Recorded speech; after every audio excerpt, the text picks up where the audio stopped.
Bank Indonesia memutuskan untuk menahan level suku bunga acuan atau BI rate tetap di level 4,75% pada Oktober 2025. Keputusan ini berbeda dari proyeksi konsensus pasar yang mengestimasi adanya pemangkasan sebesar 25 basis point.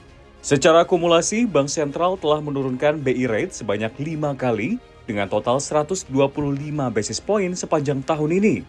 Suku bunga deposit facility tetap 3,75%, dan suku bunga lending facility tak berubah di level 5,5%.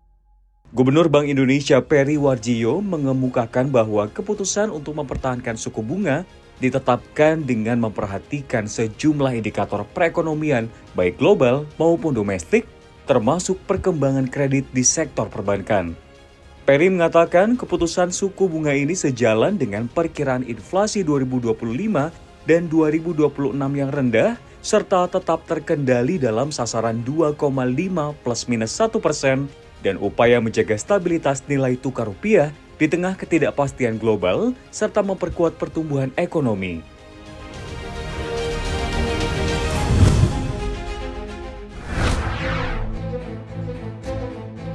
Menteri Perhubungan Dudi Purwagandi mengumumkan penurunan harga tiket pesawat untuk periode musim libur Natal 2025 dan tahun 2026.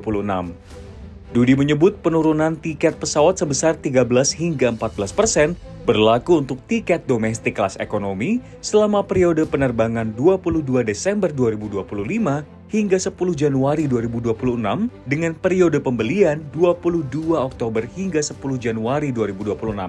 Menteri Perhubungan tersebut menyebut penurunan tarif tiket pesawat ini merupakan hasil dari penyesuaian sejumlah komponen biaya, antara lain pajak pertambahan nilai ditanggung pemerintah sebesar 6%, fuel surcharge pesawat jet sebesar 2%, FS propeller sebesar 20%, pelayanan jasa penumpang pesawat udara sebesar 50%, pelayanan jasa pendaratan, penempatan, dan penyimpanan pesawat udara sebesar 50%, penurunan harga aftur pada 37 bandara, juga layanan advance serta extend dan operating hours yang lebih panjang.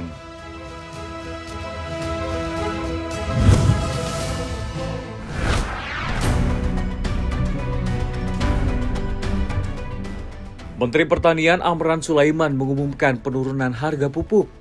Hal itu disampaikan saat menjabarkan capaian kinerja setahun pemerintah Presiden Prabowo Subianto dan Wakil Presiden Gibran Raka Buming Raka di sektor pertanian. Amran menyebut jika berdasarkan arahan Presiden Prabowo, harga pupuk turun 20% per 22 Oktober 2025. Menurutnya, kebijakan ini belum pernah terjadi sepanjang sejarah. Adapun daftar pupuk yang didiskon 20%, yakni pupuk urea, turun dari Rp2.250 per kilogram menjadi Rp1.800 per kilogram. Pupuk NPK dari Rp2.300 menjadi Rp1.840 per kilogram. Penurunan harga juga terjadi di jenis pupuk NPK kakao, ZA khusus tebu hingga pupuk organik. Amran menekankan penegakan hukum yang tegas akan diberlakukan terhadap pelaku penyalahgunaan pupuk bersubsidi, termasuk korporasi besar yang menggunakan pupuk subsidi secara tidak sah. Bagi pelaku yang terbukti melanggar, akan dikenakan sanksi pencabutan izin usaha, serta proses hukum pidana sesuai Undang-Undang Nomor 7 Tahun 2014 tentang perdagangan dengan ancaman hukuman maksimal 5 tahun penjara dan denda hingga Rp5 miliar.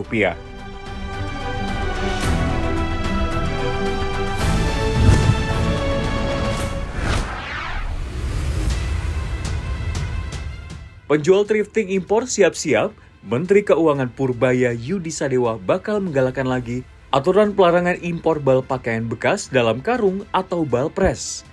Kedepannya pelaku impor pakaian bekas akan mendapat hukuman tambahan berupa denda. Purbaya menjelaskan selama ini penegakan hukum terhadap praktik tersebut hanya berupaya pemusnahan barang dan hukum pidana bagi pelakunya. Purbaya menilai hal itu cenderung merugikan pemerintah sebab negara harus menggelontorkan uang dalam eksekusinya. Tak hanya itu, Purbaya menyebut bahwa kedepannya pelaku impor bal pres pakaian bekas akan di-blacklist pemerintah. Artinya, yang bersangkutan tidak boleh lagi melakukan kegiatan impor barang. Menurutnya, nama-nama pemain impor pakaian bekas sudah dikantongi pemerintah dan larangan impor baju bekas sebenarnya sudah diatur dalam Peraturan Menteri Perdagangan Nomor 40 Tahun 2022 tentang perubahan atas Peraturan Menteri Perdagangan Nomor 18 Tahun 2021 tentang barang dilarang ekspor dan barang dilarang impor.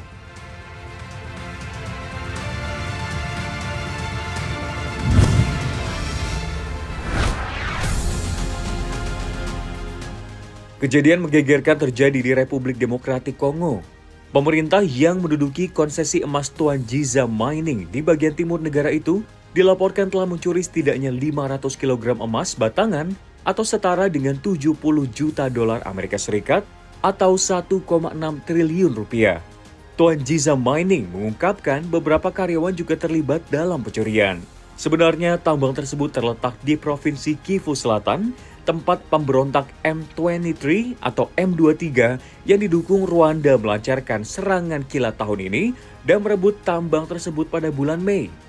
Adapun Tuan Giza Mining berkantor pusat di Kongo, namun perusahaan ini berasal dari China. Tuan Giza Mining mengatakan mereka kehilangan lebih dari 100 kg emas per bulan sejak pengambil alihan tersebut. Kerugian ini di luar peralatan dan material senilai 5 juta dolar Amerika Serikat. Perusahaan sedang bersiap untuk mengajukan gugatan resmi kepada arbitrase internasional, sementara otoritas Kongo telah menyatakan kejadian luar biasa.